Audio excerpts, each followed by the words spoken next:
आपका स्वागत है साइंस जीवी चैनल में। आज हम आपके लिए लेके आए हैं CMSTCCS जो अभी एग्ज़ाम होने वाला है आपको 22 सितंबर का। इसका 2023 का पेपर हम पहले ही आपको अपलोड हो चुका है इस चैनल पे। इस वीडियो में हम 2022 जो कॉमन एंट्रेंस टेस्ट 2022 था उसका पेपर लेके आए हैं, और इस वीडियो में केमिस्ट्री के जितने भी क्वेश्चंस होंगे उसको हम सॉल्व करेंगे, और फिजिक्स और बायो, तो टोटल 3 वीडियोस आएंगे जिसमें फिजिक्स, केमिस्ट्री और बायो के क्वेश्चंस आपके सॉल्व किए जाएंगे। अब मैथ्स 2023 की और 2022 की दोनों की कंपाइलेशन एक ही वीडियो में हम जल्दी ही लेके आएंगे। तो अब स्टार्ट करते हैं इस वीडियो को। इंस्ट्रक्शंस अगर आपने देखे हो, आपको पता है ये 300 मार्क्स का पेपर होता है। 75 क्वेश्चंस होते हैं, 4 मार्क्स के, 300 मार्क्स का होता है। 2 आवर्स का समय आपको मिलता है। इसमें आपको ब्लू ब्लैक बॉल पॉइंट का इस्तेमाल करना होता है, और हर एक क्वेश्चन 4 मार्क्स का होता है। ए और बी दोनों कंपलसरी होते हैं, और सी और डी ऑप्शनल होते हैं। अगर आपको IIT JEE वाला देना है तो सी करना होता है आपको। मेडिकल का एग्ज़ाम देना है तो आपको, मेडिकल के लिए कोचिंग चाहिए तो आपको डी सेक्शन अटैम्प्ट करना होता है। ए और बी जो अनिवार्य है, 25-25 प्रश्न दोनों में, सभी सेक्शन में 25 प्रश्न होते हैं। और ध्यान से एक बात ध्यान रखना है कि पेपर में नेगेटिव मार्किंग भी है, तो अगर आप गलत करते हो तो 1 मार्क आपका कट जाता है। ठीक है, देखते हैं केमिस्ट्री के क्वेश्चंस। ये है सेक्शन ए केमिस्ट्री। तो इसमें हम केमिस्ट्री के जितने भी क्वेश्चंस आए थे उसको करेंगे। पहला है, which vitamin gets easily destroyed by heat during cooking. तो कुकिंग के दौरान कौन सा विटामिन इजीली डिस्ट्रॉय हो जाता है? तो वाटर सॉल्युबल विटामिन होता है हमारा सी, ये इजीली डिस्ट्रॉय हो जाता है। नेक्स्ट क्वेश्चन है, विच डिजीज़ और disorder is caused by deficiency of vitamin A. तो ये आपको पता है डेफिशिएंसी ऑफ विटामिन ए के कारण क्या होता है? पुअर विजन, जो जिसे हम जीरोथेल्मिया भी कहते हैं, नाइट ब्लाइंडनेस भी कहते हैं, तो पुअर विजन हो जाता है। नेक्स्ट देखते हैं क्वेश्चन। ये क्वेश्चन नंबर 2 हो गया। क्वेश्चन नंबर 3 दिया हुआ है, the appearance of blue black colour on adding 2-3 drops of iodine solution on a small quantity of food indicates the presence of. तो आपको पता है ब्लू ब्लैक कलर किस चीज़ को इंडिकेट करता है? तो ये इंडिकेट करता है प्रेजेंस ऑफ स्टार्च। ठीक है, प्रेजेंस ऑफ स्टार्च से क्या हो जाता है? Blue black colour. Blue black colour of iodine solution से स्टार्च की प्रेजेंस को हम शो करते हैं।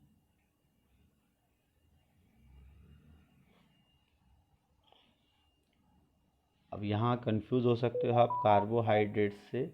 तो कार्बोहाइड्रेट्स जो है वो स्टार्च के फॉर्म में ही स्टोर होता है। जो जब हम टेस्ट करते हैं तो हमको स्टार्च के बारे में पता चलता है, उससे ये कंफर्म हो जाता है कि कार्बोहाइड्रेट्स भी प्रेजेंट है। बट दोनों अगर ऑप्शन है तो स्टार्च सही ऑप्शन आएगा।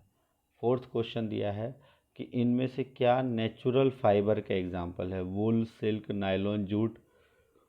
तो आपको पता है जूट जो है वो भी प्लांट से पाया जाता है, वूल जो है वो एनिमल से मिलता है, और सिल्क जो है वो भी एनिमल से मिलता है। नायलॉन एक आर्टिफिशियल होता है। तो ये तीनों क्योंकि एनिमल या प्लांट सोर्स से होते हैं, इसलिए इन्हें हम नेचुरल फाइबर्स कहते हैं। तो फोर्थ का सही आंसर हो जाएगा। इसमें पूछा गया है कौन कौन से फाइबर्स हैं, तो 1, 2 एंड 4। तो 1, 2 एंड 4 देखो किस में है, तो ऑप्शन नंबर सी इसका सही उत्तर हो जाएगा। इसमें अगर प्रॉपर तरीके से क्वेश्चन देखो तो 1, 2 एंड 4, ऑप्शन नंबर सी। पांचवा क्वेश्चन है, कॉटन प्लांट्स कहाँ ग्रो करते हैं? तो कॉटन प्लांट्स जिसे हम कहते हैं ब्लैक सॉइल, ठीक है, इसको रेगर सॉइल भी कहते हैं, रेगुर सॉइल भी कहा जाता है। अगर कभी आ जाए तो रेगुर सॉइल भी ब्लैक सॉइल को ही कहते हैं, और कॉटन के ग्रोथ के लिए बहुत ज़रूरी है।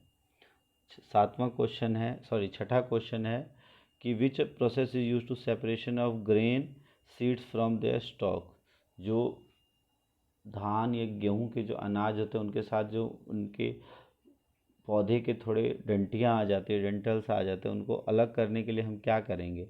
तो हम थ्रेसर का इस्तेमाल करते हैं, जिसमें तेज़ हवा के द्वारा, जो हल्के होते हैं क्योंकि उनके डंडियों के कण तो वो उड़ जाते हैं, तो इसको हम थ्रेसिंग कहते हैं। थ्रेशर मशीन भी इस्तेमाल करते हैं इसके लिए। ठीक है,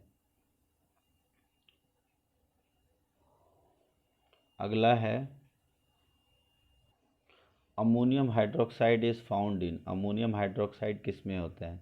लाइम वाटर में नहीं होता, लाइम वाटर में ध्यान रख लो, इसमें कैल्शियम हाइड्रोक्साइड होता है CaOH2। ठीक है, सोप में आपका सोडियम कार्बोनेट होता है Na2CO3, और टेमेरिंड में आपका एसिड होता है टारटेरिक एसिड। कौन सा एसिड होता है? टारटेरिक एसिड, अगर आपसे पूछा जाए। तो विंडो क्लीनर में होता है आपका अमोनियम हाइड्रोक्साइड, ये आपको पता होना चाहिए। ये पिछले बार, ये 2023 में भी ये क्वेश्चन आया था, 2022 में भी ये क्वेश्चन आया, तो अच्छे से ध्यान रख लेना। अगला है China rose is a natural indicator is added to China rose is a natural added to basic solution, the color of the solution change to which color? तो जो चाइना रोज है वो एक इंडिकेटर होता है, नेचुरल इंडिकेटर। जब उसमें basic मिलाते हैं तो उसका कलर हो जाता है ग्रीन। ठीक है, बेसिक में उसका कलर हो जाता है ग्रीन, ये आपको ध्यान रखना है। और क्योंकि क्षारीय सॉल्यूशन है, ये बेसिक है तो ग्रीन देता है, और यही अगर एसिड या अम्ल होता तो हो जाता डार्क पिंक या मेजेंटा कलर। आगे देखते हैं।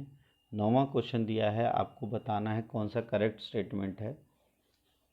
Sodium hydroxide and hydrochloric acid neutralize each other to form salt. Sodium hydroxide और हाइड्रोक्लोरिक अम्ल एक दूसरे को उदासीन कर देते हैं, तो ये बिल्कुल करेक्ट उत्तर है हमारा। Phenolphthalein gives pink with base, ये भी करेक्ट उत्तर है। Antacid is taken when you suffer from acidity, ये भी बिल्कुल सही है। एंटा प्रति अम्ल आप तभी लेते हो जब एसिडिटी हो जाती है। When soil is too acidic it is treated with calcium oxide और कैल्शियम हाइड्रोक्साइड, तो ये भी सही है। तो चारों सही हैं। तो ऑप्शंस देखते हैं, तो ऑप्शंस में चारों कौन से में सही है? सी में, तो हमारा उत्तर हो जाएगा सी, 1 2 3 4। आगे देखते हैं, तो सी आपका सही उत्तर हो जाएगा। अब 10वां है ब्लू विट्रियोल। तो ब्लू विट्रियोल के नाम से किसको जाना जाता है? Copper sulphate, CuSO4, copper sulphate होता है हमारा ब्लू विट्रियोल। उसके बाद है identify x in the given equation. Carbon dioxide को जब कैल्शियम हाइड्रोक्साइड के साथ मिलाते हैं तो बनता है कैल्शियम कार्बोनेट। जो संगमरमर बनता है उसका फॉर्मूला होता है कैल्शियम कार्बोनेट। ए इसका सही उत्तर हो जाएगा। 12वां क्वेश्चन देखते हैं। इसमें कहा गया है which gas will evolve when baking soda is mixed with lemon juice. Lemon juice में पता है आपको एसिड होता है, ठीक है, और बेकिंग सोडा में कार्बन डाइऑक्साइड होता है, कार्बोनेट्स के बने होते हैं ना, NaHCO3। बेकिंग सोडा का एक्चुअल फार्मूला होता है NaHCO3। तो जब भी अम्ल के साथ अभिक्रिया करेगा तो कौन सी गैस रिलीज करेगा? ये कार्बन डाइऑक्साइड।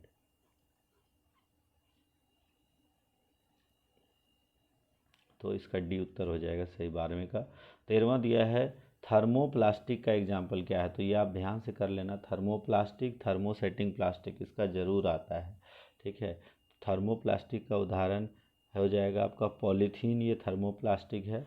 उसके बाद PVC, ये हार्ड है तो ये नहीं होता है। मेलामाइन हार्ड है, ये भी नहीं होता है। तो बेकलाइट और पॉलीथीन, ये उसके सही उत्तर हैं। तो इसका सही उत्तर हो जाएगा 1 और 3, बेकलाइट और पॉलीथीन। और ये दोनों किसके हैं? PVC और मेलामाइन, ये हैं थर्मोसेटिंग प्लास्टिक की। तो इसका उत्तर 1 और 3।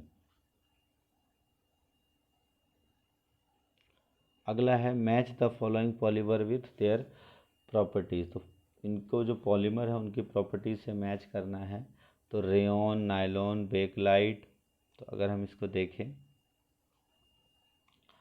तो आर्टिफिशियल सिल्क किसको कहा जाता है? रेयॉन को। ठीक है, तो पहला आपका रेयॉन 1 का सी, तो 1 का,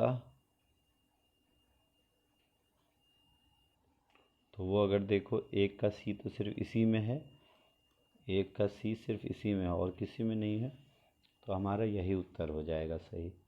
रेयॉन होता है आर्टिफिशियल सिल्क। बाकी आप देख लो।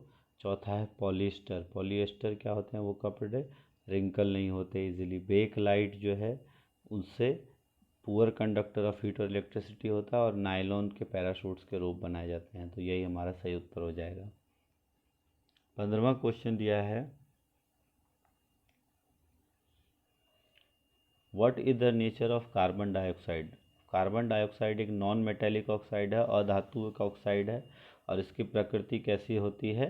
एसिडिक। जो धातु के ऑक्साइड है उनकी प्रकृति होती है बेसिक, और धातु की ऑक्साइड की प्रकृति होती है एसिडिक, तो इसका आंसर हो जाएगा एसिडिक। अगला है which gas Burns with pop sound.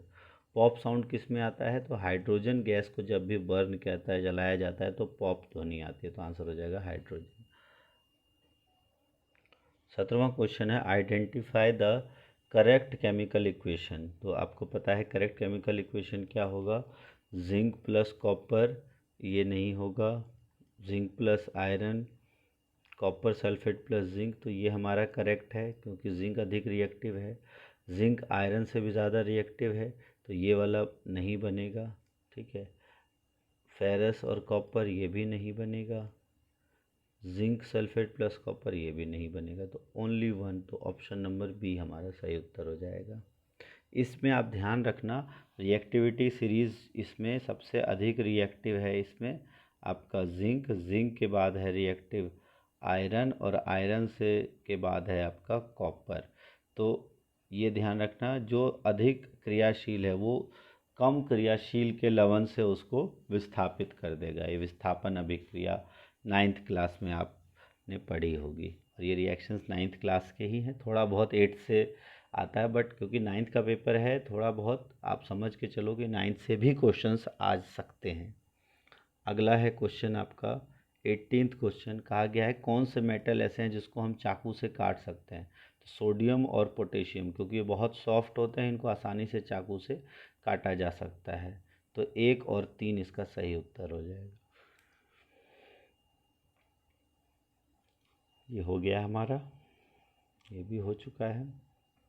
अगला है किस ईंधन की ऊष्मीय मान या हाई कैलोरीफिक वैल्यू बहुत ज़्यादा होती है? तो कैलोरीफिक वैल्यू का क्वेश्चन बहुत आता है, पिछली बार वाले पेपर 2023 में भी आया था, 2022 में। तो सबसे अधिक कैलोरीफिक वैल्यू होती है हाइड्रोजन। जो क्यों होती है उसके कारण क्या है कि हाइड्रोजन को जब जलाते हैं तो ऑक्सीजन के साथ ये पानी बन जाता है, तो कोई भी वेस्ट प्रोडक्ट नहीं निकलता है, तो ऊर्जा बहुत ज़्यादा ये बनाता है, तो ये हो जाता है हाइड्रोजन। अगला है कैलोरीफिक वैल्यू की यूनिट। ये भी क्वेश्चन 2023 में भी आया था, इस क्वेश्चन को आपको ध्यान से करना है। तो इसका होता है कितनी ऊर्जा पर किलोग्राम आप निकालते हो, तो ए हो गया किलो जूल पर किलोग्राम। फिर 21वां क्वेश्चन है which of the following is not a green house gas. एक ग्रीन हाउस गैस नहीं है। अब आपको पता है मीथेन, नाइट्रोजन, कार्बन डाइऑक्साइड, ये तीनों जो हैं वो मीथेन, कार्बन डाइऑक्साइड, ओजोन, ये सब ग्रीन हाउस गैस है। सिर्फ नाइट्रोजन जो है वो ग्रीन हाउस गैस नहीं है। नाइट्रोजन, ऑक्सीजन ये ग्रीन हाउस गैस नहीं है। तो कार्बन डाइऑक्साइड, मीथेन, ओजोन ये तीनों ग्रीन हाउस गैस हैं। ठीक है, तो ऑप्शन नंबर सी सही उत्तर हो जाएगा। 22वां क्वेश्चन है जिंक कार्बोनेट किस में फाइंड आउट होता है? बेकिंग सोडा में नहीं होता, बेकिंग सोडा में होता है sodium carbonate. Milk of magnesia में होता है मैग्नीशियम हाइड्रोक्साइड MgOH2, और लाइम वाटर में होता है कैल्शियम हाइड्रोक्साइड CaOH2। बचा आपका कैलामाइन सॉल्यूशन, तो यही होता है जिंक कार्बोनेट। इसका फॉर्मूला हो जाता है ZnCO3 जिंक कार्बोनेट। फिर 23वां क्वेश्चन है फिनोफ्थेलिन जो है एक कलर पिंक कलर देता है एक सॉल्यूशन के साथ। तो आपको पता है फिनोफ्थेलिन जो है वो बेस के साथ पिंक कलर देगा और एसिड के साथ कलरलेस, ये रंगहीन रहता है। तो ये आपको बेसिक पता है। इंडिकेटर्स आप नेचुरल और सिंथेटिक दोनों ज़रूर से ज़रूर करके चले जाना, उसमें से क्वेश्चन आएंगे ही आएंगे। तो फिनोफ्थेलिन पिंक कलर सॉल्यूशन देता है, और जब उस सॉल्यूशन को क्या होगा if we will add to obtain a colourless solution. तो अब आपको पता है वो बेस है या क्षारीय सॉल्यूशन है, उसमें आप क्या ऐड करोगे जो कलरलेस हो जाए? तो हम अम्ल मिलाएंगे, तो इसमें से अम्ल का है आपका विनेगर। बेकिंग सोडा एक क्षार है, मिल्क ऑफ मैग्नीशिया क्षार है, कैल्शियम हाइड्रोक्साइड क्षार है। तो विनेगर जो है ये आपका एसिटिक एसिड ही होता है, एसिटिक एसिड। तो ये एक प्रकार का अम्ल है, इसको जब मिलाएंगे तो बेस जो है वो न्यूट्रलाइज हो जाएगा, और फिर और मिलाएंगे तो एसिड में परिवर्तित हो जाएगा और ये कलरलेस हो जाएगा। वैसे भी फिनोफ्थेलिन का कलर कलरलेस ही होता है, कोई रंग नहीं होता है फिनोफ्थेलिन का, पानी जैसा होता है। 24वां क्वेश्चन है आपको बताना है इनकरेक्ट स्टेटमेंट, गलत इसमें से कौन सा है? हाँ, गलत बताना है आपको इसमें। तो galvanization is done to prevent rusting, तो ये तो सही स्टेटमेंट है।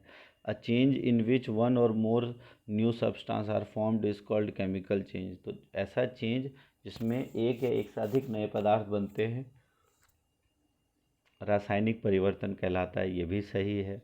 Physical change is irreversible in nature, physical change irreversible होता है, अपरिवर्तनीय होता है, ये गलत है। केमिकल चेंज अपरिवर्तनीय होता है, फिजिकल चेंज तो परिवर्तनीय होते हैं। Condensation of steam is not a chemical change, बिल्कुल ये भी सही है। तो हमारा तीसरा गलत है। अब ऑप्शंस में देखते हैं, पहला है तीसरा और चौथा हमारा गलत है, तो ये तो गलत है, तीसरा ही सिर्फ गलत है, तो ऑप्शन नंबर बी हमारा सही उत्तर हो जाएगा।